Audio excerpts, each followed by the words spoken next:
Hello friends, welcome to Janvitha creations. ಇವತ್ತಿನ ಸೀರೆ ಕುಚ್ಚನ್ನು ಹಾಕೋದಕ್ಕೆ ನಾನಿಲ್ಲಿ 50 ಎಳೆ ಥ್ರೆಡನ್ನು ತೊಗೊಂಡಿದ್ದೀನಿ. ಅದಕ್ಕೆ ಸ್ವಲ್ಪ ಗಮ್ ಹಾಕಿ ಅಂಟಿಸ್ಕೊಂಡಿದ್ದೀನಿ, ಈ ರೀತಿ ಶಾರ್ಪ್ ಮಾಡ್ಕೊಂಡಿದ್ದೀನಿ.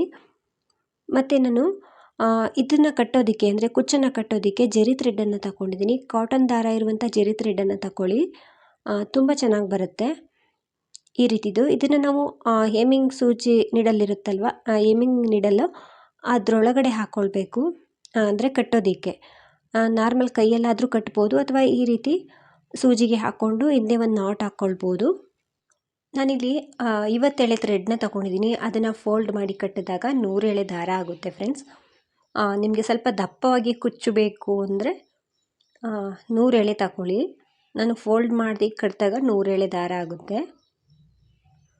100 ಎಳೆ ತಗೊಂಡ್ರೆ ಫೋಲ್ಡ್ ಮಾಡಿ ಕಟ್ಟಿದಾಗ 200 ಎಳೆ ದಾರ ಆಗುತ್ತೆ. ನಾನಿಲ್ಲಿ ನಾರ್ಮಲ್ ಇದಿರುತ್ತಲ್ವ, ಯಾವುದಾದ್ರೂ ನೀಡಲಾದರೂ ಓಕೆ. ಇದು ಕ್ರೋಶಾ ನೀಡಲು. ಕ್ರೋಶಾ ನೀಡಲಿಂದ ಸ್ವಲ್ಪ ಹೋಲ್ ಮಾಡ್ಕೊಳ್ತಾ ಇದ್ದೀನಿ. ಒಂದು ಹೋಲ್ ಮಾಡಿಕೊಂಡು ಈ ಕುಚ್ಚು ದಾರ ಇದೆಯಲ್ವ, ಅದನ್ನು ಆ ಹೋಲ್ ಒಳಗಡೆ ಹಾಕಿ ಹಿಂದೆ ಪಾಸ್ ಮಾಡ್ಕೊಳ್ತಿದ್ದೀನಿ. ನೀವು ಇಷ್ಟು ದಾರನ ಸೂಜಿಗೆ ಹಾಕೋದಕ್ಕೆ ಕಷ್ಟ ಅನಿಸಿದ್ರೆ ಈ ರೀತಿ ಮಾಡ್ಬೋದು. ಯಾವುದಾದ್ರೂ ಸೂಜಿಯಿಂದ ಅಲ್ಲಿ ಒಂದು ಹೋಲ್ ಮಾಡಿಕೊಂಡು ಈ ರೀತಿ ಕುಚ್ಚನ್ನು ಕಟ್ಬೋದು. ಈ ರೀತಿ ಫೋಲ್ಡ್ ಮಾಡಿ ಕಟ್ತಾ ಇದ್ದೀನಿ ಫ್ರೆಂಡ್ಸ್. ಈ ಡಿಸೈನ್ಗೆ ಸ್ವಲ್ಪ ಥ್ರೆಡನ್ನು ಜಾಸ್ತಿನೇ ಕೆಳಗಡೆ ಬಿಡಬೇಕು. ಇದು ತುಂಬ ಸುಲಭವಾದ ಕುಚ್ಚು, ತುಂಬ ಚೆನ್ನಾಗೂ ಕೂಡ ಕಾಣಿಸುತ್ತೆ. ಒಂದು 3 ಇಂಚಷ್ಟಾಗುವಷ್ಟು ಕೆಳಗಡೆ ಥ್ರೆಡನ್ನು ಬಿಡಬೇಕು, 3-4 ಇಂಚಷ್ಟಾಗುವಷ್ಟು. ನಂತರ ಆಲ್ರೆಡಿ ನಾವು ಜರಿ ಥ್ರೆಡನ್ನು ಸೂಜಿಗೆ ಹಾಕ್ಕೊಂಡಿರ್ತೀವಲ್ಲ, ಅದರಿಂದ ಕಟ್ಕೊಳ್ಬೇಕು. ನಾನು ಇವಾಗಲೇ ಥ್ರೆಡನ್ನು ಕಟ್ ಮಾಡ್ಕೊಳ್ತಾ ಇಲ್ಲ, ಸೂಜಿಯಿಂದ ಕೆಳಗಡೆಯಿಂದ ಮೇಲೆ ಪಾಸ್ ಮಾಡ್ಕೊಳ್ತಾ ಇದ್ದೀನಿ ಕಟ್ಟೋದಕ್ಕೆ. ಹಿಂದೆ ಥ್ರೆಡನ್ನು ಈ ರೀತಿ ಸ್ವಲ್ಪ ಗ್ರಿಪ್ಪಲ್ಲಿ ಇಟ್ಕೊಳ್ಳಿ. ನಂತರ ಸುತ್ಕೊಳ್ಬೋದು ಅಥವಾ ಈ ರೀತಿ ಲಾಕ್ ಥರ ಎಳ್ಕೊಳ್ಬೋದು. ಸೊ ನಾನಿಲ್ಲಿ ಗಂಟು ಹಾಕ್ಕೊಳ್ಳೋ ರೀತಿಯೇ ಹಾಕ್ಕೊಳ್ತಿದ್ದೀನಿ, ಅಥವಾ ಸುಮ್ಮನೆ ಒಂದು 4-5 ರೌಂಡು ಸುತ್ತಕೊಂಡು ನಂತರ ಈ ರೀತಿಯಾಗಿ ಹಾಕ್ಕೊಳ್ಬೋದು. ನಿಮ್ಗೆ ಹೇಗೆ ಕಂಫರ್ಟಬಲ್ ಅನಿಸುತ್ತೋ ಆ ರೀತಿ ಚೇಂಜಸ್ ಮಾಡಿಕೊಂಡು ಕಟ್ಕೊಳ್ಳಿ. ಈ ರೀತಿ ನಾನು ಎಳ್ಕೊಳ್ತಾ ಇದ್ದೀನಿ ಥ್ರೆಡನ್ನು. ಈ ರೀತಿ ಮಾಡೋದ್ರಿಂದ ಸ್ವಲ್ಪ ಟೈಟಾಗೇ ಬರುತ್ತೆ. ಇದು ಒಂದು 3-4 ಸಲ ಮಾಡಿಕೊಂಡ್ರೆ ಸಾಕು. ಈ ರೀತಿ ಕಟ್ಕೊಂಡು ಆ ಕುಚ್ಚಿನ ಥ್ರೆಡ್ ಇರುತ್ತಲ್ವ, ಅದರೊಳಗಡೆ ಪಾಸ್ ಮಾಡಬೇಕು. ನೀಡಲ್ನ ಅದರಿಂದ ಪಾಸ್ ಮಾಡೋದ್ರಿಂದ ಇದು ಬಿಚ್ಚೋಗೋದಿಲ್ಲ. ಈ ರೀತಿ ಪಾಸ್ ಮಾಡಿಕೊಂಡು ಜರಿ ಥ್ರೆಡನ್ನು ಕಟ್ ಮಾಡ್ಕೊಳ್ಬೇಕು. ಜರಿ ಥ್ರೆಡನ್ನು ಕಟ್ ಮಾಡಿ ನಂತರ ಈ ಕುಚ್ಚು ಥ್ರೆಡ್ ಇರುತ್ತಲ್ವ, ಇದನ್ನು ಕೂಡ ನಾನು ಕಟ್ ಮಾಡಿರಲಿಲ್ಲ, ಇವಾಗ ಕಟ್ ಮಾಡ್ಕೊಳ್ತಿದ್ದೀನಿ. ಇವಾಗ ನೀಟಾಗಿ ಇಟ್ಕೊಂಡು ಕಟ್ ಮಾಡ್ಕೊಳ್ತಾ ಇದ್ದೀನಿ. ಈ ರೀತಿ ಮೊದಲಿಗೆ ಕಟ್ ಮಾಡ್ಕೊಳ್ಬೇಕು. ಇದಾದಮೇಲೆ ನಾನಿಲ್ಲಿ ಈ ಕುಚ್ಚು ದಾರನ 3 ಭಾಗ ಮಾಡ್ಕೊಳ್ತಿದ್ದೀನಿ. 3 ಭಾಗ ಮಾಡ್ಕೊಂಡಿದ್ದನ್ನು ನಾವು ಜಡೆ ಎಣಿತೀವಲ್ಲ, ಆ ರೀತಿ ಎಣ್ಕೊಳ್ಬೇಕು ಫ್ರೆಂಡ್ಸ್. ಇದೇ ಡಿಸೈನ್ನೇ ಸ್ವಲ್ಪ ದಪ್ಪವಾಗಿ ಬೇಕು ಅಂದರೆ ನೀವು ಥ್ರೆಡನ್ನು ಜಾಸ್ತಿ ಕಟ್ಕೊಳ್ಬೇಕಾಗುತ್ತೆ. ಅಂದರೆ ಒಂದು 200 ಎಳೆ ಥ್ರೆಡ್ ಬರೋ ಹಾಗಾದರೂ ಕಟ್ಕೊಳ್ಬೇಕು. ನಾನಿಲ್ಲಿ 3 ಭಾಗ ಮಾಡಿಕೊಂಡು ಈ ರೀತಿ ಜಡೆ ಎಣಿತೀವಲ್ಲ ಆ ರೀತಿ ಎಣ್ಕೊಳ್ತಾ ಇದ್ದೀನಿ. ಒಂದು 4 ಸಲ ಬರೋ ಹಾಗೆ ಜಡೆ ರೀತಿ ಎಣ್ಕೊಳ್ಬೇಕು. ಈ ರೀತಿ ಇದು ತುಂಬಾ ಚೆನ್ನಾಗಿ ಬರುತ್ತೆ, ತುಂಬ ಈಸಿನೂ ಕೂಡ ಇದೆ. ಈ ರೀತಿ ಒಂದು 4 ರೌಂಡ್ ಬರೋ ರೀತಿ ಎಣ್ಕೊಳ್ತಿದ್ದೀನಿ. ಇದನ್ನು ಬೇಕಿದ್ರೆ ನೀವು ಎಷ್ಟು ಉದ್ದ ಬೇಕೋ ಅಷ್ಟು ಉದ್ದ ಎಣ್ಕೊಳ್ಬೋದು, ಬಟ್ ಚಿಕ್ಕದಾಗಿದ್ದರೆ ಚೆನ್ನಾಗಿ ಕಾಣಿಸುತ್ತೆ. ಈ ರೀತಿ ಎಣ್ಕೊಂಡ್ಮೇಲೆ ನಾನಿವಾಗ ಜರಿ ಥ್ರೆಡ್ಡಿಂದ ಕಟ್ಕೊಳ್ತೀನಿ. ಸೊ ಕೆಳಗಡೆಯಿಂದ ಮೇಲೆ ನೀಡಲ್ನ ಪಾಸ್ ಮಾಡಿಕೊಂಡು ಆ ಜರಿ ಥ್ರೆಡನ್ನು ಸ್ವಲ್ಪ ಗ್ರಿಪ್ಪಲ್ಲಿ ಕೆಳಗಡೆ ಇಟ್ಕೊಳ್ಬೇಕು. ಈ ರೀತಿ ಅದು ಇಟ್ಕೊಂಡ್ಮೇಲೆ ಇಲ್ಲಿ ಸುತ್ಕೊಳ್ಬೇಕು. ನಾಟ್ ರೀತಿಯೇ ಸುತ್ಕೊಳ್ತಿದ್ದೀನಿ, ಅಂದರೆ ನಾಟ್ ಬರೋ ಹಾಗೇ ಸುತ್ಕೊಳ್ತಿದ್ದೀನಿ, ಅಥವಾ ಬರೀ ಸುತ್ಕೊಂಡು ಕೊನೆಯಲ್ಲಿ ಈ ರೀತಿ 1-2 ನಾಟ್ ಹಾಕ್ಕೊಳ್ಬೋದು.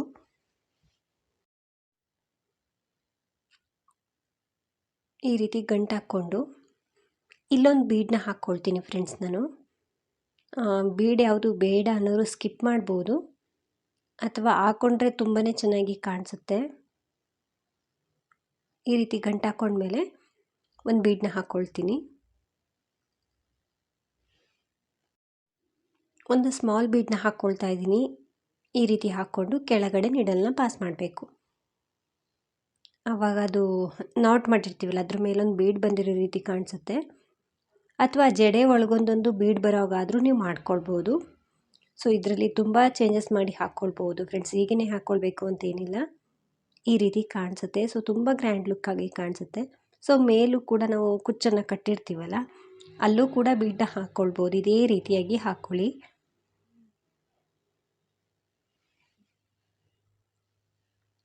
ಇನ್ನೊಂದು ಸಲ ನಾಟ್ ಹಾಕ್ಕೊಂಡು ಅದನ್ನು ಕೆಳಗಡೆ ಥ್ರೆಡನ್ನು ಪಾಸ್ ಮಾಡ್ಕೊಳ್ತೀನಿ.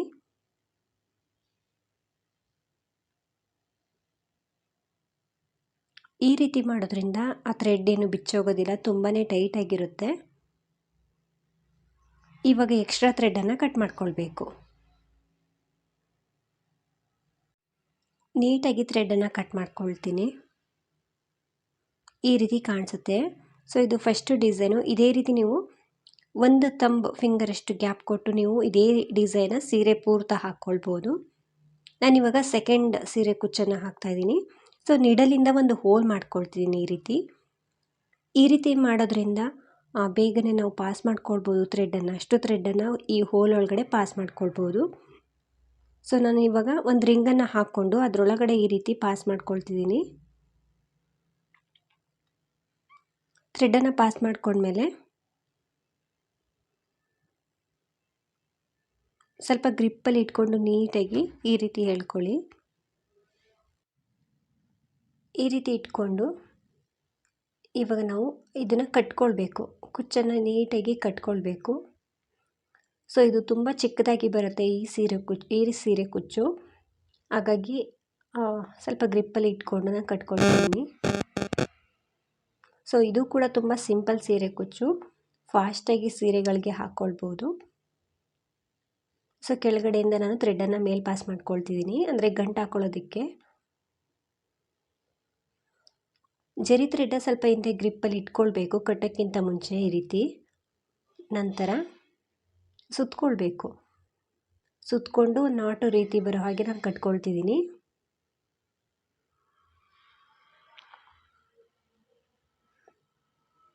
ಆದಷ್ಟು ಟೈಟಾಗಿ ಸುತ್ಕೊಳ್ಳಿ.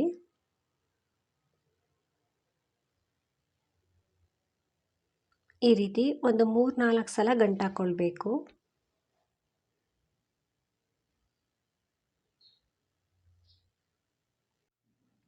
ಒಂದು 3-4 ಸಲ ಗಂಟು ಹಾಕ್ಕೊಂಡ್ಮೇಲೆ ಜರಿ ಥ್ರೆಡ್ಡ ಹಿಂದೆ ಆ ಗಂಟು ಮೇಲಿಂದ ಪಾಸ್ ಮಾಡಬೇಕು ಕೆಳಗಡೆ. ನಂತರ ಎಕ್ಸ್ಟ್ರಾ ಥ್ರೆಡನ್ನು ಕಟ್ ಮಾಡಬೇಕು. ಸೊ ಈ ರೀತಿ ಮಾಡೋದ್ರಿಂದ ಆ ಕುಚ್ಚು ಥ್ರೆಡ್ ಏನಿರುತ್ತೆ ಅದು ವೇಸ್ಟ್ ಆಗೋದಿಲ್ಲ. ಕೊನೆಯಲ್ಲಿ ಕುಚ್ಚು ದಾರನ ನೀಟಾಗಿ ಈ ರೀತಿ ಕಟ್ ಮಾಡ್ಕೊಳ್ಬೇಕು.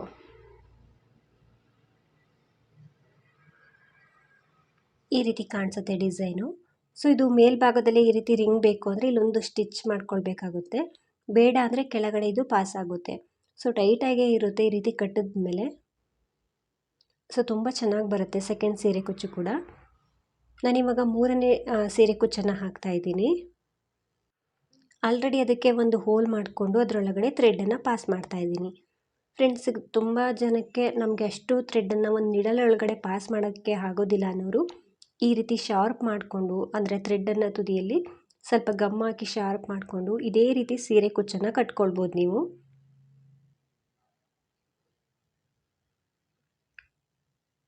ಈ ರೀತಿ ಇಟ್ಕೊಂಡ್ಮೇಲೆ ಅದೆಷ್ಟು ಉದ್ದ ಬೇಕೋ ಅಷ್ಟುದ್ದ ಎಳ್ಕೊಳ್ಬೇಕು.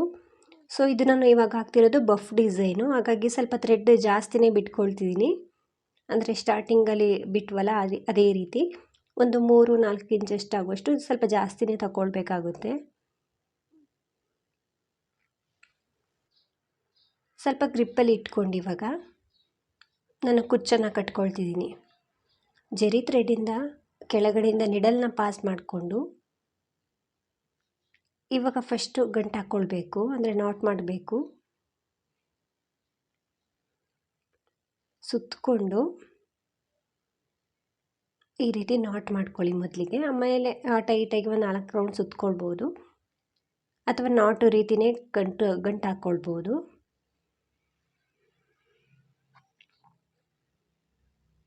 ಸೊ ನಾನಿವಾಗ ಹಾಗೆಯೇ ಸುತ್ತದ್ದನ್ನು ತೋರಿಸ್ತಾ ಇದ್ದೀನಿ. ಸೊ ಈ ರೀತಿ ಸುತ್ತಿ ಕೊನೆಯಲ್ಲಿ ನಾಟ್ ಮಾಡ್ಕೊಳ್ಬೋದು.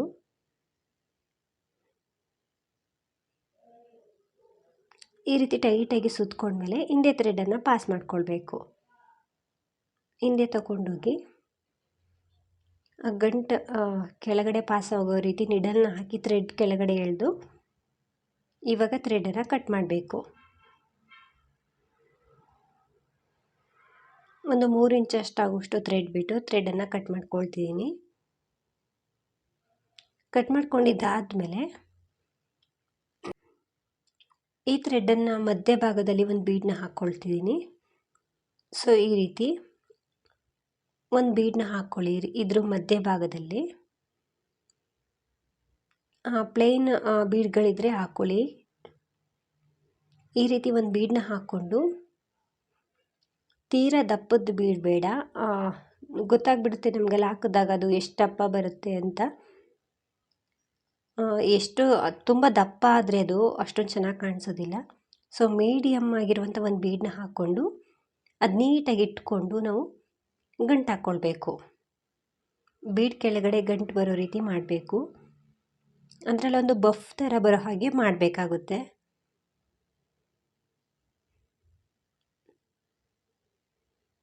ಈ ರೀತಿ ಸುತ್ತಕೊಂಡು ಗಂಟು ಹಾಕ್ಕೊಳ್ಳಿ. ಫ್ರೆಂಡ್ಸ್, ಹೂ ಕಟ್ತೀವಲ್ಲ ಆ ರೀತಿಯೂ ಕೂಡ ಈ ಕುಚ್ಚನ್ನು ಹಾಕ್ಕೊಳ್ಬೋದು. ಅಂದರೆ ಜರಿ ಥ್ರೆಡನ್ನು ನೀಡಲ್ ಒಳಗಡೆ ಹಾಕ್ಕೊಂಡು ಕಟ್ಟೋ ಬದಲು ಹಾಗೆಯೇ ಕೈಯಲ್ಲಿ ಕಟ್ತೀವಲ್ಲ ಆ ರೀತಿನಾದರೂ ಕಟ್ಬೋದು. ನಿಮ್ಗೆ ಯಾವುದು ಕಂಫರ್ಟಬಲ್ ಆಗಿ ಅನಿಸುತ್ತೆ ಅದರಿಂದ ಕಟ್ಕೊಳ್ಳಿ. ಒಂದು 4 ರೌಂಡ್ ಸುತ್ತಿ ನಾನು ಗಂಟು ಹಾಕ್ಕೊಂಡಿದ್ದೀನಿ. ನಂತರ ಅದರೊಳಗಡೆ ಪಾಸ್ ಮಾಡ್ತಾಯಿದ್ದೀನಿ. ಸೊ ಸ್ಟಾರ್ಟಿಂಗ್ ದಾರದಲ್ಲೇ ಈ ನಿಡಲ್ನ ಹೊರಗಡೆ ತೆಗೆದೇ ಹಾಗೆ ಗಂಟು ಹಾಕ್ಕೊಂಡು ಬರ್ಬೋದು, ಬಟ್ ಅದು ಫಿನಿಶಿಂಗ್ ಚೆನ್ನಾಗಿ ಕಾಣಿಸೋದಿಲ್ಲ. ಒಂದೊಂದೇ ಗಂಟು ಆದಮೇಲೆ ಥ್ರೆಡನ್ನು ಕಟ್ ಮಾಡ್ಕೊಳ್ಳೋದ್ರಿಂದ, ಅಂದರೆ ಜರಿ ಥ್ರೆಡನ್ನು ಕಟ್ ಮಾಡ್ಕೊಳ್ಳೋದ್ರಿಂದ ಚೆನ್ನಾಗಿ ಬರುತ್ತೆ. ಮತ್ತು ಇದು ಕೂಡ ಅಷ್ಟೇ, ಒಂದೇ ಬಫ್ ಸಾಕು ಅನ್ನೋರು ಇಷ್ಟಕ್ಕೆ ಸ್ಟಾಪ್ ಮಾಡಿ ಇದೇ ರೀತಿ ಕುಚ್ಚನ್ನು ಕಟ್ಕೊಳ್ಬೋದು. ಸೊ 2 ಬಫ್, ಒಂದು ಕುಚ್ಚಲ್ಲಿ 2 ಬಫ್ ಬೇಕು ಅಂದರೆ ಇನ್ನೊಂದು ಬೀಡನ್ನ ಹಾಕ್ಕೊಂಡು ಕಟ್ಕೊಳ್ಬೇಕು. ನಾನು ಇದಕ್ಕೆ ಇನ್ನೂ ಒಂದು ಬಫ್ನ ಮಾಡ್ತಾಯಿದ್ದೀನಿ. ಕುಚ್ಚು ಇನ್ನೂ ಕೆಳಗಡೆ ಬರುತ್ತೆ. ಸೊ ನೋಡ್ತಿರ್ಬೋದು, ಇದೇ ಬಫ್ಗೆ ನಾನು ಇನ್ನೊಂದು ಬಫ್ನ ಮಾಡ್ತಾಯಿದ್ದೀನಿ. ಸೇಮ್ ಸ್ಟಾರ್ಟಿಂಗ್ ರೀತಿಯೇ ಮಧ್ಯಭಾಗದಲ್ಲಿ ಬೀಡನ್ನ ಹಾಕ್ಕೊಳ್ತಾ ಇದ್ದೀನಿ. ಆದಷ್ಟು ಒಂದೇ ಥರದ್ದು ಬೀಡನ್ನ ಹಾಕ್ಕೊಳ್ಳಿ. ಚಿಕ್ಕದು ದೊಡ್ಡದು ಆ ರೀತಿಯೆಲ್ಲ ಹಾಕ್ಕೊಳ್ಳೋದಕ್ಕೆ ಹೋಗಬಾರ್ದು. ನೀಟಾಗಿ ಇಟ್ಕೊಂಡು ಕಟ್ಕೊಳ್ಬೇಕು.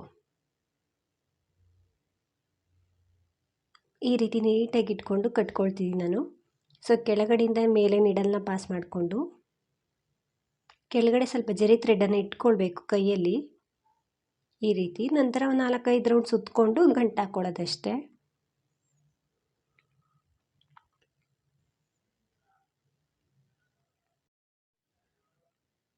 ಒಂದು 4-5 ರೌಂಡ್ ಸುತ್ತಕೊಂಡು ನಾನು ಇದನ್ನು ಗಂಟು ಹಾಕ್ಕೊಳ್ತೀನಿ.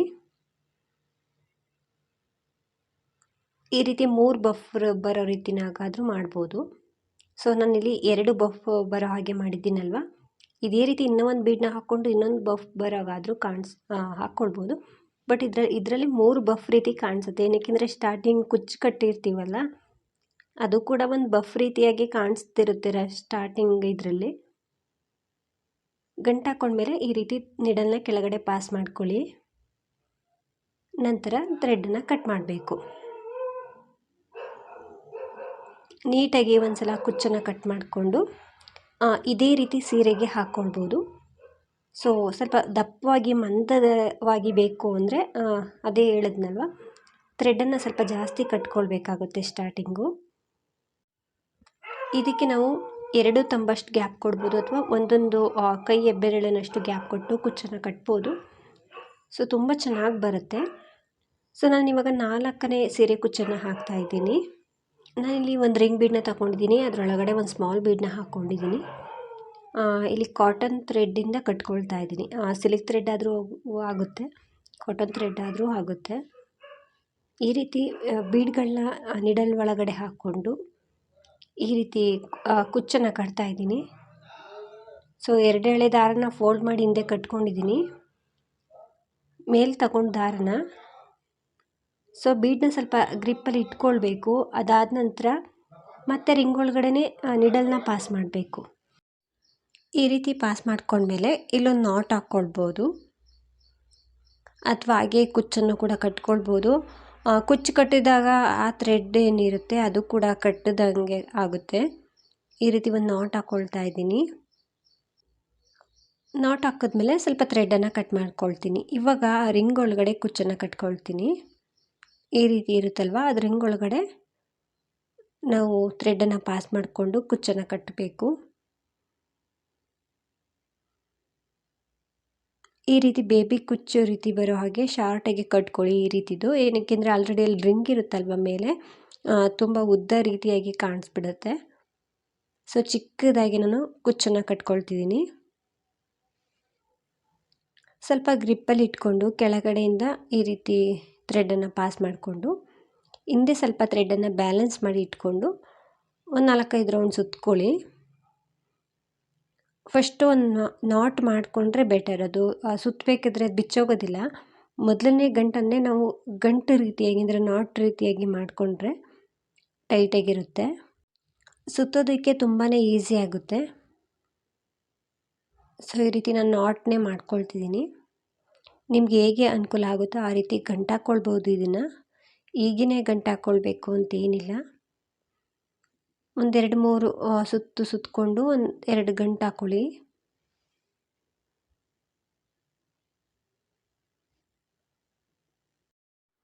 ಒಂದು 2-3 ರೌಂಡ್ ಗಂಟು ಹಾಕ್ಕೊಂಡಿದ್ದಾದಮೇಲೆ ಹಿಂದೆ ಥ್ರೆಡನ್ನು ಪಾಸ್ ಮಾಡಿ ಜರಿ ಥ್ರೆಡನ್ನು ಕಟ್ ಮಾಡ್ಕೊಳ್ಬೇಕು.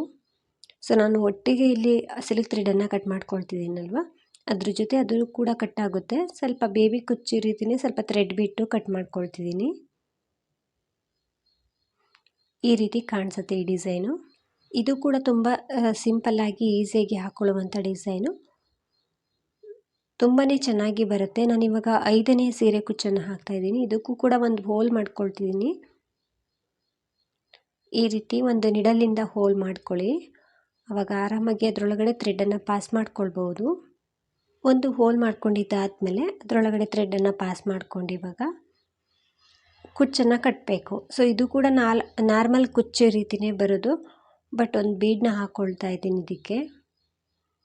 ಸೊ ಬೇಬಿ ಕುಚ್ಚು ರೀತಿಯಾಗಿ ಕಟ್ಕೊಳ್ತೀನಿ. ಸೊ ಯಾವಾಗಲೂ ನಾವು ಕುಚ್ಚನ್ನು ಕಟ್ಟಿದ್ಮೇಲೆ ಆಮೇಲೆ ಎಕ್ಸ್ಟ್ರಾ ಥ್ರೆಡ್ ಕಟ್ ಮಾಡೋದ್ರಿಂದ ಥ್ರೆಡ್ಡು ವೇಸ್ಟ್ ಆಗೋದಿಲ್ಲ. ಈ ರೀತಿ ಸ್ವಲ್ಪ ನೀಟಾಗಿ ಗ್ರಿಪ್ಪಲ್ಲಿ ಇಟ್ಕೊಳ್ಳಿ ಎಲ್ಲ ಥ್ರೆಡನ್ನು ಕೂಡ. ನಂತರ ಜರಿ ಥ್ರೆಡ್ಡಿಂದ ಕಟ್ಕೊಳ್ಬೇಕು. ಈ ರೀತಿ ಮೊದಲಿಗೆ ನಾನು ನಾಟ್ ಹಾಕ್ಕೊಳ್ತಾ ಇದ್ದೀನಿ. ಅದಾದಮೇಲೆ ಸೊ ನಾಟಲ್ಲೇ ಹಾಕ್ಕೊಳ್ತಿದ್ದೀನಿ ಫ್ರೆಂಡ್ಸ್. ಅದಾದಮೇಲೆ ನೀವು ಸುತ್ಕೊಳ್ಬೋದು. ಸುತ್ತಿ ಒಂದು 4-5 ರೌಂಡು ಕೊನೆಯಲ್ಲಿ 1-2 ನಾಟ್ ಹಾಕ್ಕೊಳ್ಬೋದು. ಸೊ ಆದಷ್ಟು ಟೈಟಾಗಿ ಗಂಟು ಹಾಕ್ಕೊಳ್ಳಿ, ಬಿಚ್ಚೋಗೋ ಚಾನ್ಸಸ್ ಇರುತ್ತೆ. ನೀಟಾಗಿ ಕಟ್ಕೊಂಡ್ಮೇಲೆ ಇವಾಗ ನಾನು ಒಂದು ಬೀಡನ್ನ ಹಾಕ್ಕೊಳ್ತಾ ಇದ್ದೀನಿ. ಇಲ್ಲಿ ಒಂದು ಗೆಜ್ಜೆ ಬೀಡನ್ನ ಹಾಕ್ಕೊಳ್ತಾ ಇದ್ದೀನಿ ಫ್ರೆಂಡ್ಸ್. ನಿಮ್ಮ ಹತ್ರ ಗೆಜ್ಜೆ ಬೀಡ್ಸ್ ಯಾವುದೂ ಇಲ್ಲ ಅಂದರೆ ನಾರ್ಮಲ್ ರೌಂಡ್ ಶೇಪ್ ಬೀಡನ್ನ ಹಾಕ್ಕೊಂಡು ಒಂದು ಅಲ್ಲಿ ನಾಟ್ ಮಾಡ್ಕೊಳ್ಳಿ. ಸೊ ತುಂಬ ಚೆನ್ನಾಗಿ ಕಾಣಿಸುತ್ತೆ ಇದು. ಗೆಜ್ಜೆ ಬೀಡ್ಸನ್ನು ಹಾಕ್ಕೊಂಡ್ಮೇಲೆ ಅದರಿಂದನೇ ಥ್ರೆಡನ್ನು ಪಾಸ್ ಮಾಡಿಕೊಂಡೆ. ಈ ರೀತಿ ಪಾಸ್ ಮಾಡ್ಕೊಂಡ್ಮೇಲೆ ಇನ್ನೊಂದು ರೌಂಡ್ ಬೇಕಿದ್ರೆ ನೀವು ಗಂಟು ಹಾಕ್ಕೊಳ್ಬೋದು ಅಥವಾ ಹಿಂದೆನೇ ಥ್ರೆಡ್ ಒಳಗಡೆ ನಿಡಲ್ನ ಪಾಸ್ ಮಾಡ್ಬೋದು. ಸೊ ಇದು ತುಂಬಾ ಚೆನ್ನಾಗಿ ಬಂದಿತ್ತು ಗೆಜ್ಜೆ ಬೀಡ್ಸು, ನೀಟಾಗಿ ಬರುತ್ತೆ. ಸೊ ಇನ್ನೊಂದು ರೌಂಡ್ನ ಸುತ್ತಕೊಂಡು ಕೊನೆಯಲ್ಲಿ ಈ ರೀತಿ ಥ್ರೆಡ್ ನಾಟ್ ಹಿಂದೆ ನಿಡಲ್ನ ಪಾಸ್ ಮಾಡ್ಕೊಳ್ತಿದ್ದೀನಿ. ಈ ರೀತಿ ಮಾಡ್ಕೊಂಡ್ಮೇಲೆ ಇವಾಗ ನಾನು ಎಕ್ಸ್ಟ್ರಾ ಥ್ರೆಡನ್ನು ಕಟ್ ಮಾಡ್ಕೊಳ್ತೀನಿ. ಅದನ್ನು ನೀಟಾಗಿ ಇಟ್ಕೊಂಡು ಎಕ್ಸ್ಟ್ರಾ ಥ್ರೆಡನ್ನು ಕಟ್ ಮಾಡ್ಕೊಳ್ಳಿ. ಈ ರೀತಿ ಬರುತ್ತೆ ಡಿಸೈನ್ಸ್ಗಳು. ಸೊ ತುಂಬ ಸಿಂಪಲ್ ಡಿಸೈನ್ಗಳು ಫ್ರೆಂಡ್ಸ್. ಇದನ್ನು ಎಲ್ಲರೂ ಕೂಡ ಹಾಕ್ಕೊಳ್ಬೋದು, ಕಷ್ಟ ಏನಿಲ್ಲ.